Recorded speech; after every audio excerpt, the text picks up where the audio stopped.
He is not as other men of his time, Pippin, and whatever be his descent from father to son, by some chance the blood of Westernesse runs nearly true in him, as it does in his other son Faramir, and yet did not in Boromir, whom he loved most. He has long sight. He can perceive, if he bends his will thither, much of what is passing in the minds of men, even of those that dwell far off. It is difficult to deceive him, and dangerous to try.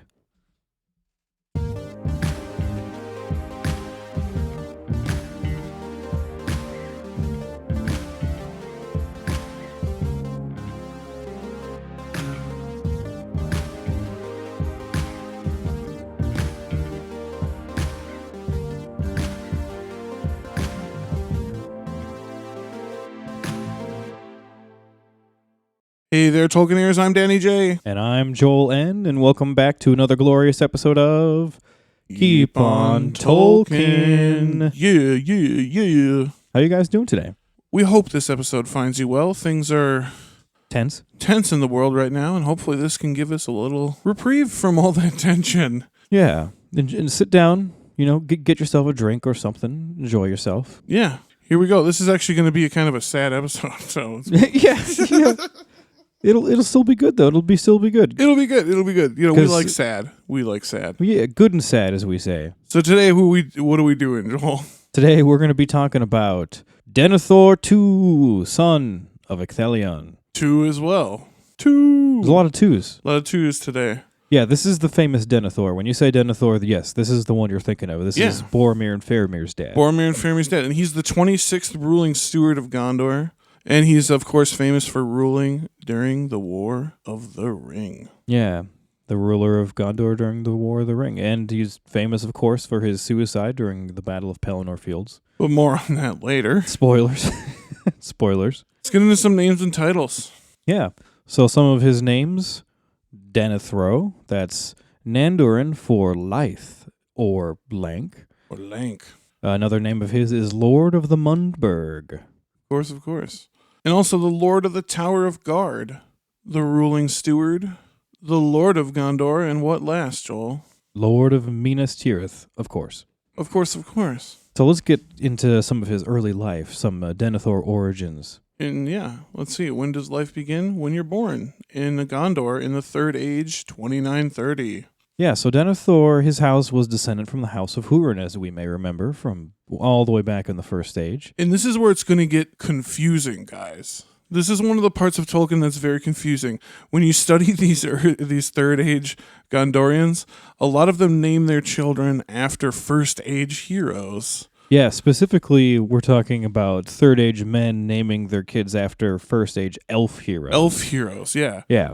So, except for the House of Hurin is named after Hurin Thalion, right? Right, well, it's his house. Yeah. But Denethor got his name after a hero of the Nandor, one of the Nandor elves back in the Elder Days, who was slain in the first battle of Beleriand before the beginning of the First Age. Way in the beginning of the Silmarillion. In the beginning. Yeah, there wasn't. I don't even think there was a sun up yet. Nope. No, it was, under the stars. Yeah, and then his father, too, Ecthelion. That's another elf name. Yes, of Gondolin. Yeah, so they loved, these men of the Third Age, they love naming themselves after elves from long ago. Yeah, and here's another one. Denethor was born during the reign of his grandfather, Turgon. There's another. So if this is at all confusing to you, your brain works normal. These are the same names from the First Age. But as we may have heard earlier, it was said that the blood of Númenor ran nearly true in Denethor, truer than it had in many men of Gondor for many years. And in his later days, he was described as proud, tall, wise, fair-sighted, valiant, and, quote, more kingly than any of his predecessors. So very Gondorian, right? Right. And so we're just going to repeat the opening excerpt for you here, just because we think it's really applicable. He is not as other men of his time. By some chance the blood of Westernesse runs nearly true in him, as it does in his other son, Faramir, and yet did not in Boromir. He has long sight, he can perceive, if he bends his will thither, much of what is passing in the minds of men, even of those that dwell far off.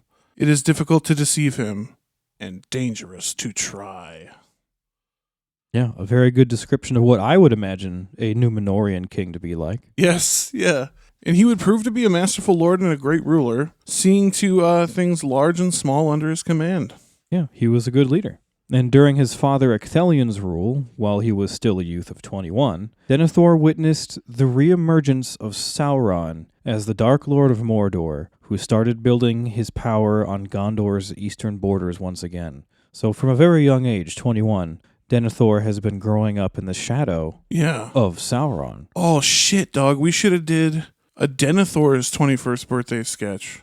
Ooh. Remember Aragorn's 21st birthday? How drunk they got? Yeah, this would be a little more tragic. Yeah, just like no, I imagine they were already. Oh, it's your birthday. Ooh. What if Sauron's they back. got drunk Ooh. first and then Sauron showed his face and they had to deal with it while they were wasted. Face. Yeah, That would be a mess. That'd that's be a mess. sketch. Patreon content, right? Here we go. So just a few short years later, after his 21st birthday, Mount Doom bursts into fire, and this is when Sauron officially declares himself once again. Yeah, and sometime between the years Third Age 2957 and 2980, Denethor witnessed a new hero arise during Gondor's time of need. And this dude, you might remember him, Thorongil, a mysterious new captain about the same age as Denethor. Does anybody know who this dude is? Yeah, oh yeah. You might be thinking back to one of our other character profiles. Yeah.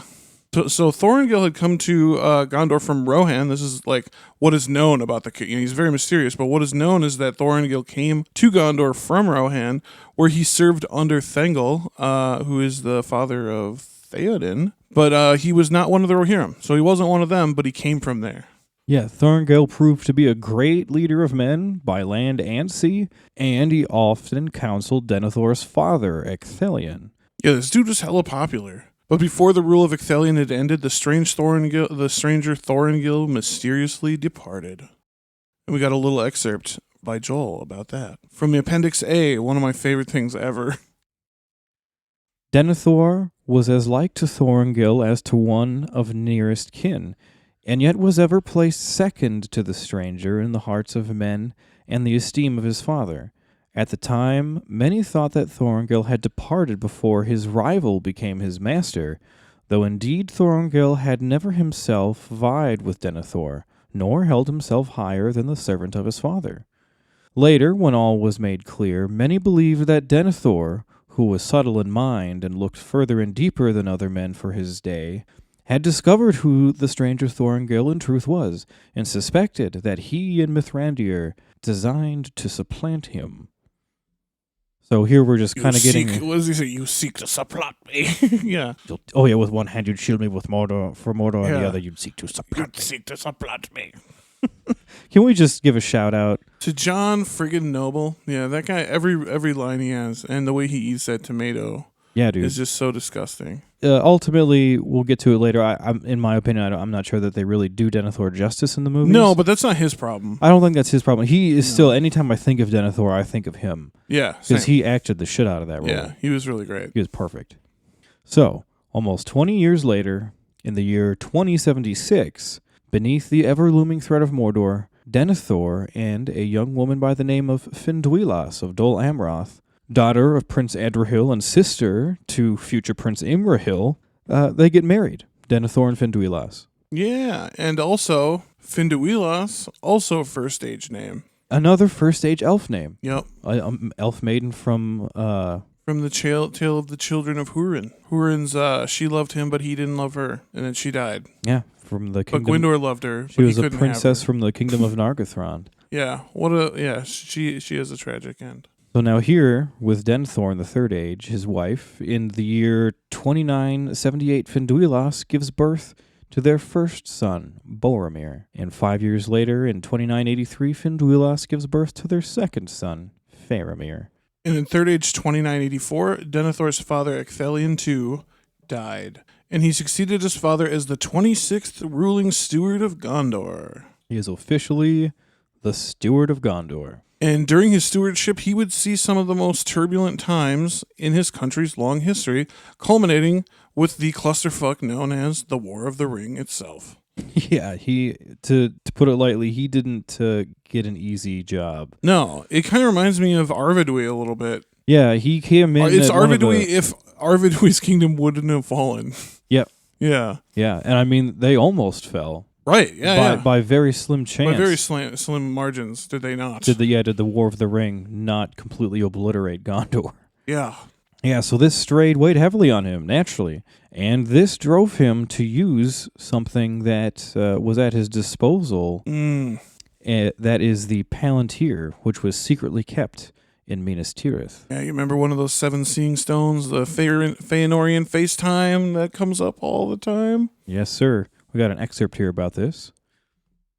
His use of the Palantir was believed to be the cause of the widespread knowledge of events far away possessed by Denethor, and his appearance of premature old age, first observable when he was not much above 60 years old, although he belonged to a race and family that still normally had longer lives than other men.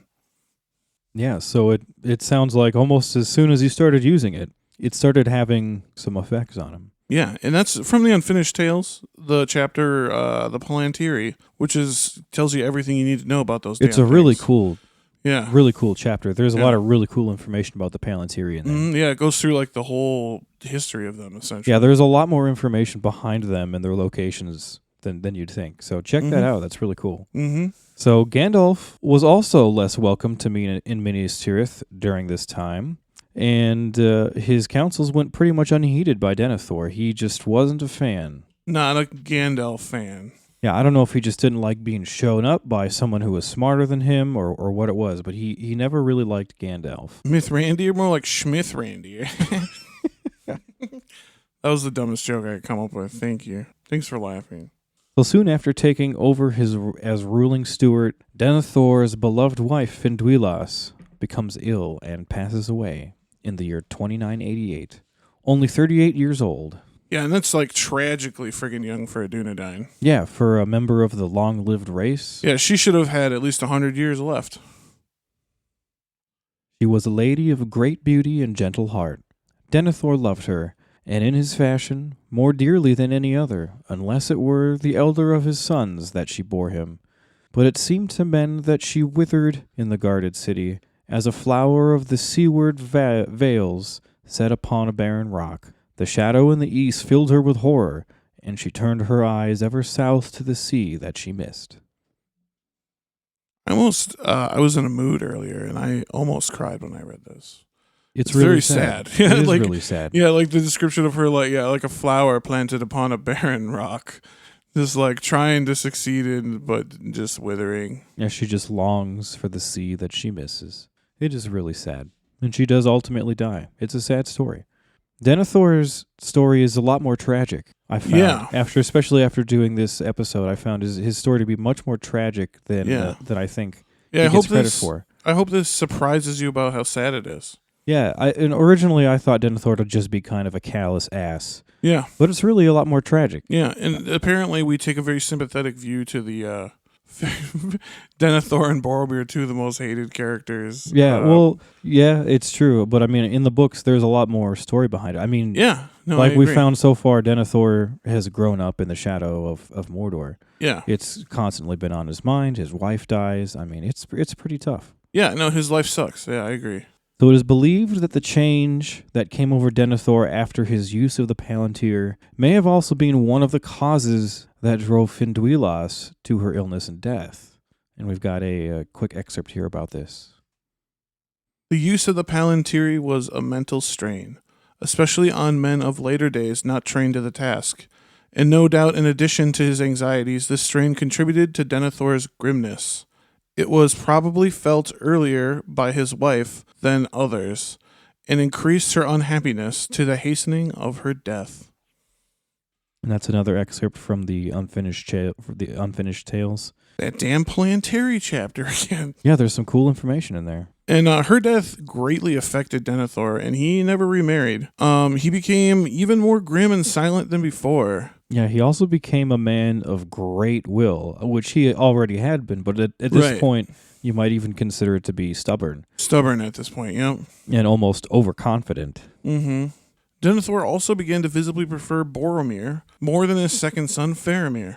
Yeah, it was said that Denethor loved Boromir, quote, too much, perhaps, the more so because they were unlike. And consequently, this did not cause rivalry between the brothers. Instead, Boromir looked after his little brother, and they became very close. Yeah, despite being so very different, it's said that Faramir was actually a bit more like his mother. His mother. Which, one more reason why I think he got the brunt of the hatred. Yeah, it wasn't long after the death of Finduilas that Denethor began to sit in his tower for long periods alone, deep in thought. And this is when he really started using the Palantiri of Minas Tirith regularly and began to try to probe Sauron's strength using the Palantir. Yeah, dude, you know you're hitting rock bottom when you're trying to probe Sauron's strength alone in your tower by yourself. Yeah, you're already using something that's, borderline you shouldn't be fucking with, and you're going to try to use it to, it's all by yourself. To probe, an immeasurable force. Yeah. So unlike Saruman the White, Denethor was strong-willed enough not to be corrupted directly by Sauron. But the effort aged him greatly, and the impression of Sauron's overwhelming force depressed him to the max. Yeah, the Palantiri would for years continue feeding his despair and lead to his ultimate insanity. Yeah, so Sauron, he couldn't fabricate visions in the Palantiri. He could only show truths, but he basically just showed Denethor the things that would make him the saddest. Yeah, he's a good editor. We talked about this. Yeah, he's good at making a slanted piece. You know what I mean? Yeah, he's only going to show you what he wants you to see, and so he constantly shows Denethor the worst things that he could be seeing at this time through the Palantir. He'd be great at right-wing media. Yeah. Oh my God. Oh, he'd be perfect.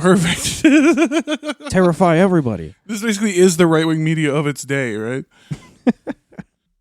We've got an excerpt here about that. Denethor must have guessed that the Ithilstone, Sauron's Palantiri, was in evil hands, and risked contact with it, trusting his own strength. But his trust was not entirely unjustified. Sauron failed to dominate him and could only influence him by deceits. Saruman, however, fell under the dominion of Sauron, while Denethor remained steadfast in his rejection of Sauron, but was made to believe that his defeat was inevitable, and so fell into despair. The reasons for this difference were no doubt that in the first place, Denethor was a man of great strength, of will, and maintained integrity of his personality until the final blow. Yeah, if that doesn't say it right there, I don't know what does.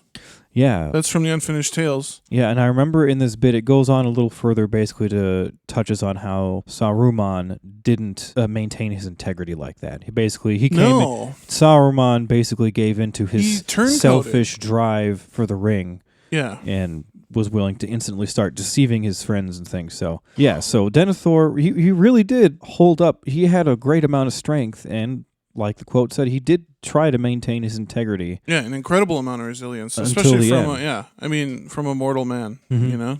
All right, so now we've gotten to it. The War of the Ring. Mm-hmm. In June of the Third Age, 3018, one of those faithful years, Denethor's son Faramir began to have dreams, speaking of Imladris and Isildur's bane. And on June 19th of the same year, the night before Sauron's infamous attack on Ithilien, this is when both of Denethor's sons, Boromir and Faramir, have that same dream, and that contained some kind of message.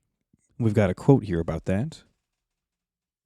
In that dream I thought the eastern sky grew dark, and there was a growing thunder, but in the west a pale light lingered, and out of it I heard a voice, remote but clear, crying, "Seek for the sword that was broken.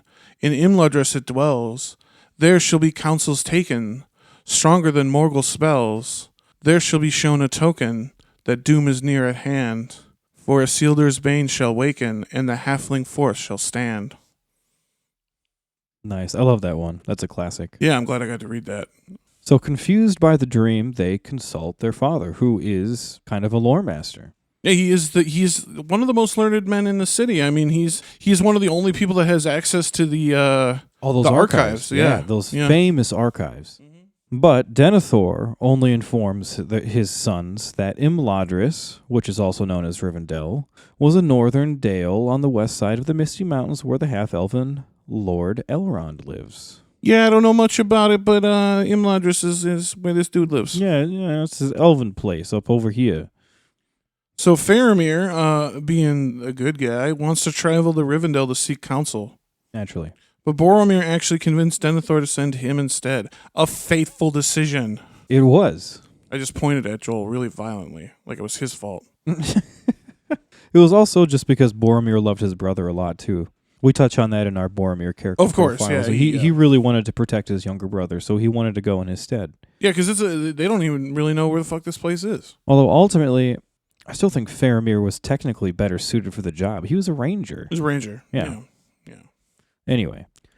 Anyway. But Denethor, as you may have suspected, secretly knew about all of the contents of their dream. He knew a lot more than he was letting on when they asked him about it. Yeah, of course he knew that the sword in Rivendell was in fact friggin' Narsil, the sword of Isildur. Yeah, and the reason Denethor did not dare share this with his sons was because the sword represented the kings of Gondor. If the king of Gondor was found, then Denethor, a steward, would only be second in command. What Denethor did not realize was that the return of the king was inevitable. Yeah, this could have happened at any time for a long time. And it was going to happen no matter what, no matter how often he deceives his sons. And the War of the Ring is really the perfect catalyst for this to happen. Because this is when leadership is needed. And Yeah. So Denethor also grew to suspect that Isildur's bane was in fact the One Ring of Sauron. He suddenly had a desire for it, foolishly thinking it could save Gondor from decay. Yeah, as many men do. They think it'll be a source of power for them. Yeah, doesn't he give him like a dumbass answer like, of course, Isildur was slain by an arrow? Is that Denethor that does that? Somebody says that at one point. They're like, Isildur's bane was, of course, an arrow. Yeah, I don't remember who says it, but that is what some people suspected for a long time. Yeah.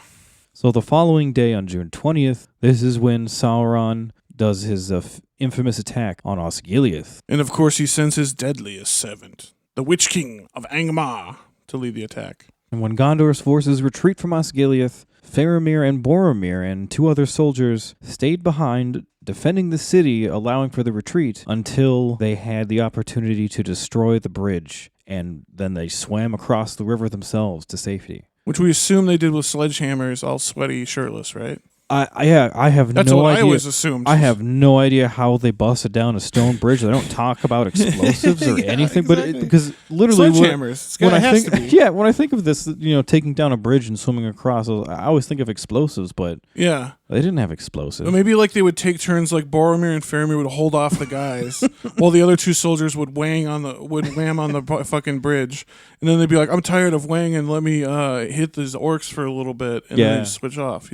Yeah, so like as everyone's retreating, you got 2 guys shirtless with sledgehammers going, and 2 other guys with bows defending them, and they're just like switching off. Just cursing your ancestors the whole time for being such good stone workers. God damn it! God damn it! The men of Numenor are fucking good at stonework.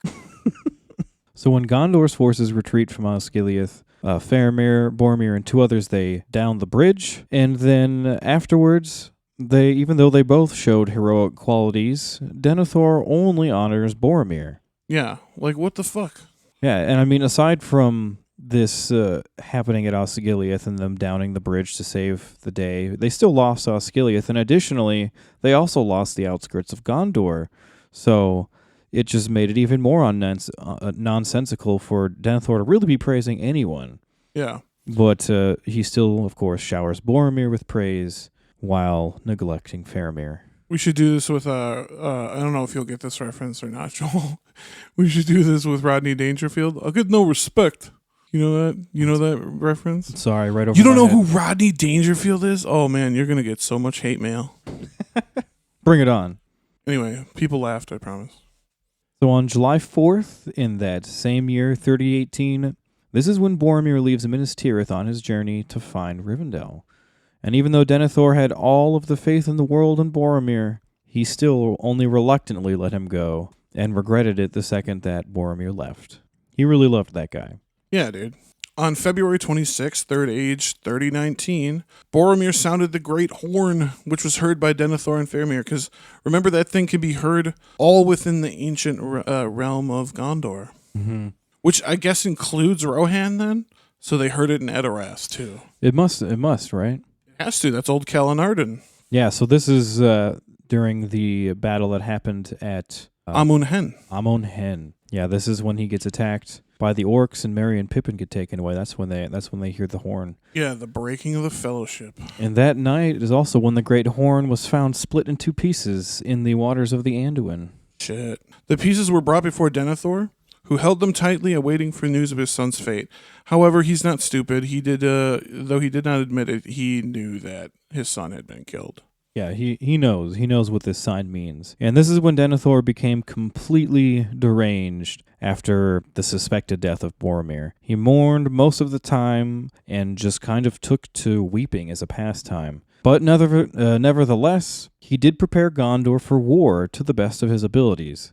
Oh my god, don't you just love weeping as a pastime? We've all had that, right? Just like, I got about 25 minutes. I think I'll get a good cry in before work. You lose a little water weight? Yeah. So, Minas Tirith was actually fully provisioned for a siege at this point. Yeah, he did a good job preparing. Yeah, that's what he does.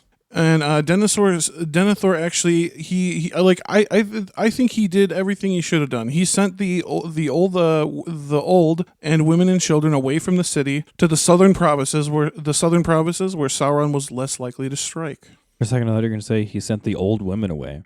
Just the old women. Just the old women. Keep everybody else. Around. Keep the kids. Keep everybody. Just those old women. So we also had the warning beacons of Gondor lit to request aid from Rohan. Yeah, like what else are you supposed to do, man? That's all he's really got at his disposal. You light the beacons to see if your friends will come and help, and you send away the people that you don't want to be slaughtered outright. Well, then Denethor heard that the Corsairs were going to attack Gondor from the south, so he was forced to take even more immediate action. And on March 7th, this is when Denethor sends out the messenger by the name of Higron. He sends him out riding to Rohan as fast as he can. And he sends with Higron the red arrow, which is a symbol of the alliance that exists between Gondor and Rohan. So he's really pulling out all the stops. Yeah, he's calling on that original oath of Ale that you might remember. Maybe we'll be talking about that in the future. Who knows? Maybe. But on March 7th, Gandalf also arrives in Minas Tirith with a hobbit, gross, named Peregrine II. Those little halflings. Yeah. And this is when Gandalf announces to Denethor that Rohan had won the Battle of Helm's Deep. But Denethor secretly already knew this because he saw it using the Palantir. Yeah, of course. He's up there in his tower all by himself, polishing his stone. Just watching all the time, watching everything. He's just watching. Yeah, just rear window shit going on up there. What interested him most was actually Pippin's version of Boromir's death. No surprise. Pippin confirmed that Boromir had been very brave, but Pippin also said that the bravest of men can be slain by a single arrow, and Boromir was pierced by many. And that upset Denethor. Understandably. Yeah, your son was killed with many arrows. It's like... That's rough to hear. Look how they massacred my boy. Yeah. So Denethor then revealed that he knew about Aragorn and thought Gandalf and Aragorn were working to take the rule away from him. And this just got Denethor even more worked up and upset. And Pippin, he pitied the old steward. Despite Gandalf's warning, Pippin knelt down and offered his services to Gondor. Yeah, this is when Pippin displays his sword before Denethor, and Denethor accepts Pippin's request, though he suspected that the hobbit only wished to spy on behalf of Gandalf. You know, what doesn't he mention? He remarks the blade too, right? That's a blade of Westerness. Oh yeah, I think he comments on the blade as well. Yeah, because that's kind of a weird sign, right? That this hobbit comes bearing a blade of ancient Arnor in the north. Mm-hmm. So on March 8th, this is when Faramir retreats from Osgiliath with the few surviving soldiers who attempted to hinder Mordor's traveling armies. Denethor was again displeased with his son, not only for abandoning the fortress, but also not taking the One Ring from Frodo, whom he had encountered in Ithilien. Yeah, Faramir tried to explain to his father that the ring has only the power to destroy and he can't use it to defend Gondor, but of course Denethor believed this to be false. Denethor genuinely believed that the ring could save Gondor and... Really seal the deal. Really seal the deal, yeah. In their uttermost need, he thought this is what was going to bring them back. This was the powerful weapon that they needed. To break Faramir's heart, Denethor told him that he wished his son's places had been exchanged. He wished Faramir had died and Boromir had lived. Yeah. Explicitly says that. Yeah, he explicitly says that. This is when he does that dick move. He's so upset that Faramir retreated that he's just going to fucking berate him now. In trying to avoid tears, Faramir assures his father that he will do his best in Boromir's stead. And tragic. Yeah, super tragic. On March 11th, Denethor called in all the captains of Gondor for a meeting where he informed them of his plan to retake the Anduin River and Osgiliath. Yeah, and Faramir knew in his heart that this was a hopeless task, but he volunteered to lead the force nonetheless. He knew he would likely die, but he was willing to risk this for his home city and presumably for his father. I forget, this is before the Swan Knights and Imrahil show up, right? I feel like Imrahil, if he was in this meeting, wouldn't have let this happen. I don't remember specifically if he's there or not. Yeah, that's something I'll have to check. I don't remember specifically when he gets there. I can't remember. I think they get here. I think they get here later. So Faramir sets out for Osgiliath and is immediately outnumbered 10-1. And this is when he runs into the Witch King, who had led an immense force across the river crossing. And in this whole sortie, Faramir's armies were almost completely slain. Or they were, except for him, excuse me.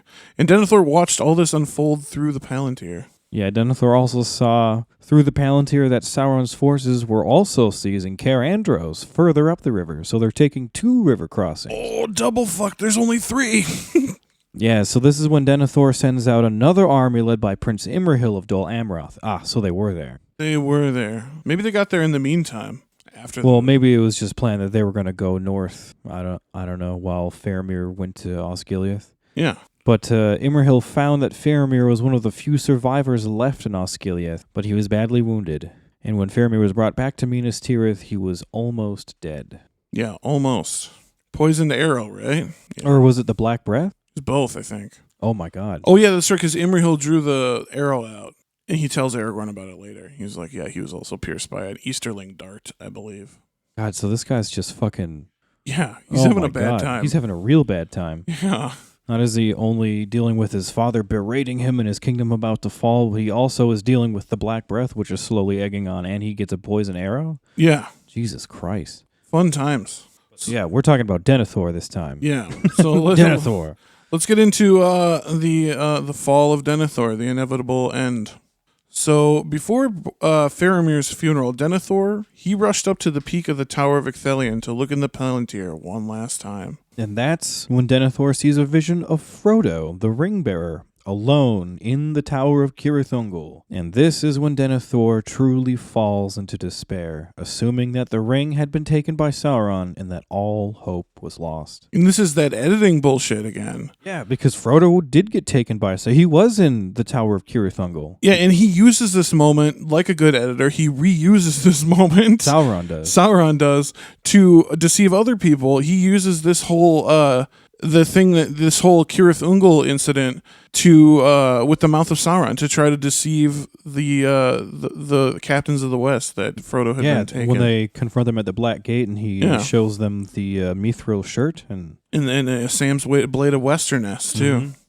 So Denethor suddenly seemed years older, and his will snapped, and he abandoned leadership of the city and stayed by his son's side in the White Tower, thinking that the city was lost and thinking that Rohan had been cut off and could never come to their aid. Yeah, and this is when Denethor immediately starts to feel guilty about his negative treatment towards his own son. Now that I look down on the body of my son, I can't help but feel I've been a dick to him his whole life. Oh my God, have I really been a dick this whole time? Then in his despair, Denethor tried to convince the men of Gondor to give up and abandon their posts. Yeah, this is when Gandalf and Prince Imrahil take over Gondor's defenses. And there's that epic moment in the movie where he's just like, abandon your posts! Flee for your lives! I fucking love it. Yeah. That's another one of those things that he just delivers those lines so well. Yeah. Yeah, Rohan has abandoned us. So, furthermore, on March 15th, blinded with despair and believing Faramir to be dead, Denethor had Faramir carried down to the Silent Street to Rath Dinnan, the House of the Stewards, and there he planned to hold a quote-unquote funeral. Yeah, and this is when Denethor sends for wood and oil, so that he and Faramir can both burn like the kings of old. Yeah, we will burn like the heathen kings of old. Bring wood and oil. Bring wood and oil. And believing that there was no hope, Denethor wished to commit suicide rather than live through the conflict with Sauron.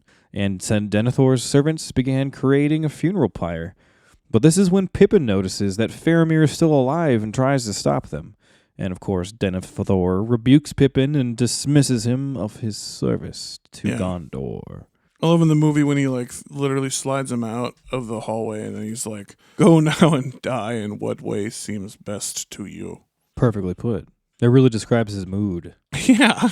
So horrified at the idea of burning Faramir alive, Pippin rushed to find Gandalf, and on his way, he runs into Baragond and informs him of what is happening. Yeah, and after Pippin left, Denethor quickly tried to have his servants set flames to the pyre, but they were quickly stopped by Baragond, who Pippin had just met. And Baragond is forced to kill one of his own fellow guards in defense of Faramir. Spilled blood and hallowed ground. Yeah, something that he struggled with after that.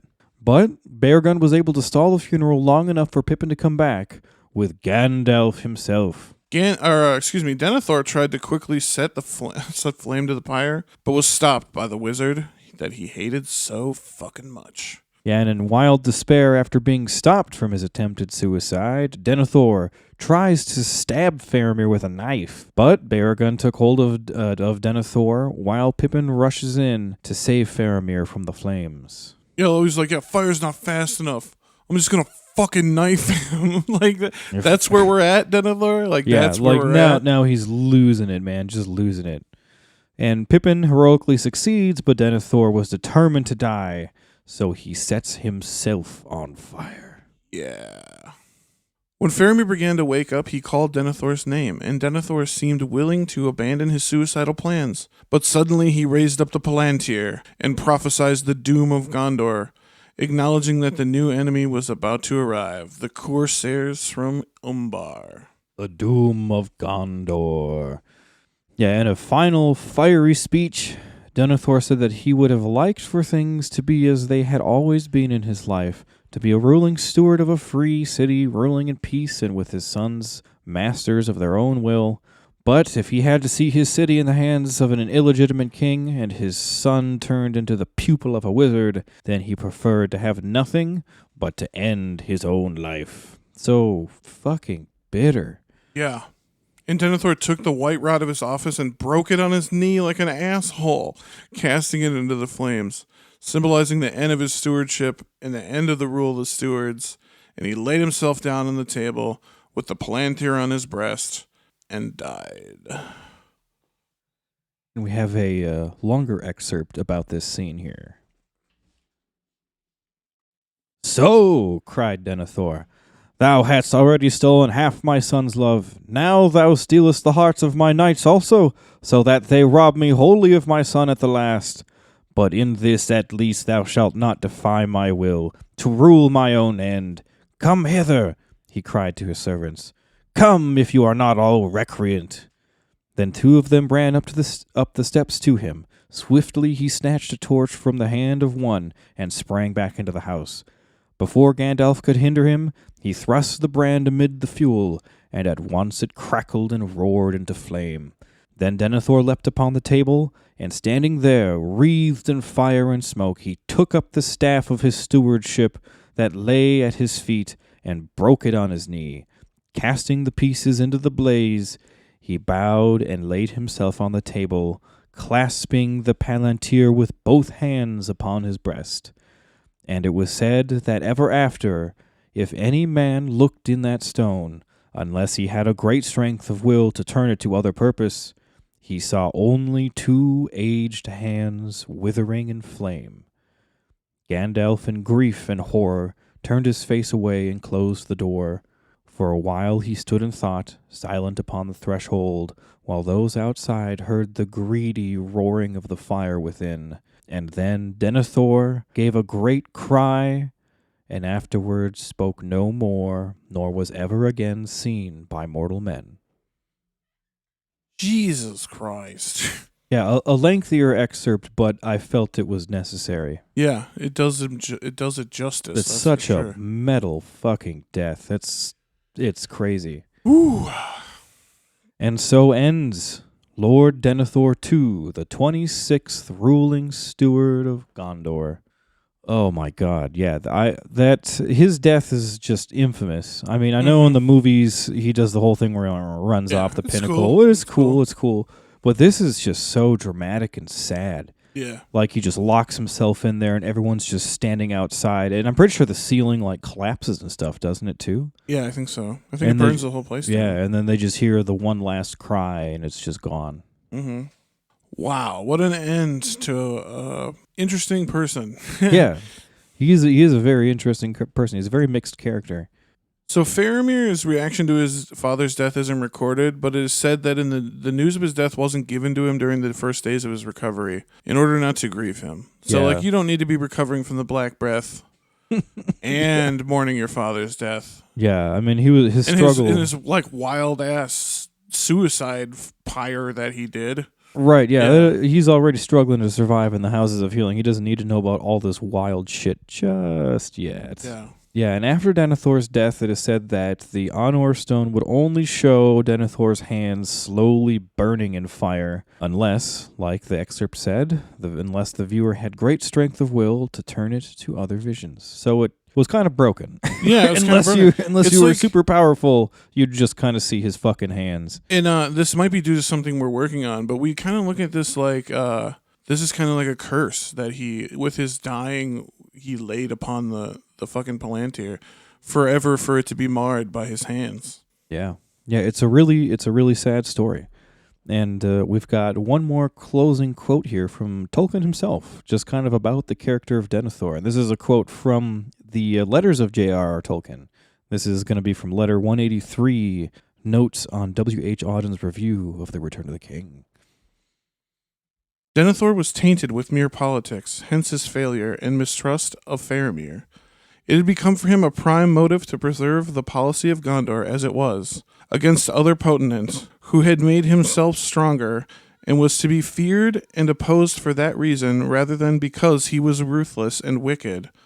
Denethor despised lesser men, and one may be sure he did not distinguish between orcs and the allies of Mordor. If he had survived as victor, even without the use of the ring, he would have taken a long stride toward becoming himself a tyrant.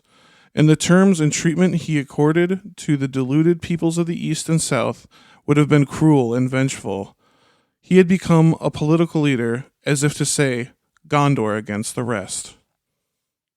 Yeah, I thought that was really interesting, the way he breaks it down. Yeah, that was a good, Tolkien knows his shit, Yeah, and I didn't really catch that, I guess, that had he not passed away, had they won the War of the Ring, then he basically would have taken one great step to being kind of a dictator almost. Yeah. A tyrant, they say. Aragorn restores the old bounds of the kingdom, but I think he does it in a way that he doesn't, enslave the Southrons or whatever. Yeah.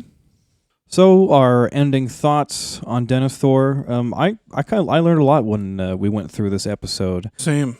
Yeah, I didn't realize that Denethor's story was so tragic. I really don't think he's given credit for that. Honestly, reading through some of the tragedy in this story and just how Sauron was kind of feeding him selected information to depress him. Yeah. In showing him things in the Palantir, like his Frodo potentially losing and things like that, just to depress him. It honestly, that Academy Award-winning editing. it gave me some slight. It kind of reminded me of Húrin, the way Morgoth tortures Húrin. Yeah, just by seeing everything. Yeah, just by showing him all the terrible things that are happening to his family and just watching his kids die and things like that. Yeah, it seemed like a similar mode of torture. I wonder if Sauron maybe learned it from his old master. I'm sure he's taking notes, yeah. And the Peter Jackson version, we feel, doesn't do him justice. We don't think that's John Noble's fault at all. No, John Noble acted the shit out of that role, like we said earlier, and I always imagine John Noble as Denethor. He is perfect. But here's the thing. It falls into this overarching theme of the KOT podcast, authored by me, the shortchanging of the Dunedain theory. Shafted? Shafted again. Question mark? Shafted again? Shafted. But that's all we have for you for content today, guys. Thank you so much for listening to KOT Podcast. Yeah, don't forget to follow us on social media. You can follow us on Twitter at KOT Podcast. If you want to follow me on Twitter, I'm not super active anymore, but that's Danny J, Jay, KOT. And you can find us on Facebook at facebook.com/official Keep on Tolkien. And also join the KOT talk group if you're there. You can talk to us and ask questions and share memes. It's a lot of fun. Yeah. Follow us on Instagram at Keep on Tolkien Podcast. Yeah, and don't forget to subscribe wherever you get your podcasts on Spotify, SoundCloud, iTunes. Just go to your website /Keep on Tolkien. Stay up to date with all the new episodes. And please rate us or give us a nice review if you like us, But if you don't, just keep it to yourself. How about that? Just keep it to yourself. It's all right. Just keep it to yourself. That's private information that nobody needs to know. And a big shout out to our patrons. Yes, Patreon patrons, you guys are heroes, kings, queens, and stewards of all good things. Yeah, it's really because of you guys that this season is happening right now. I think me and Danny can both comfortably say that we would not be able to afford this season 5 endeavor. Oh, fuck no. If it weren't for our patrons. Not at all. So thank you so much. Every little bit you donate helps. It goes to good use. And like we said, this is still a DIY podcast, and we really appreciate all your donations very much. Yeah, and Patreon is just a way to give you some other content too. We need to start working on putting more up there. But there is, you do get additional content as well when you subscribe to Patreon. Yeah, and also a thing that a lot of people have been asking us about lately is doing single one-time donations. Yes, we also accept one-time donations. We know Patreon isn't exactly set up for that. Yeah, and if that's not quite your speed, but you want to give us a little something, hit us up. Shoot us an email. Keep on Tolkien Podcast at gmail.com. We've done it like through PayPal before. Yeah, that works. Just contact us on any social media and we'll work it out with you. Yes, and we thank you so much if you would like to do that. But that's all we've got for you today. Thanks again, guys. Yes. I am Danny J. And I'm Joel N. And as always, keep on Tolkien. I'm going to say it like Denethor burning in the fire. All right. Oh, I do love her. Oh, God. That was disrespectful. I apologize.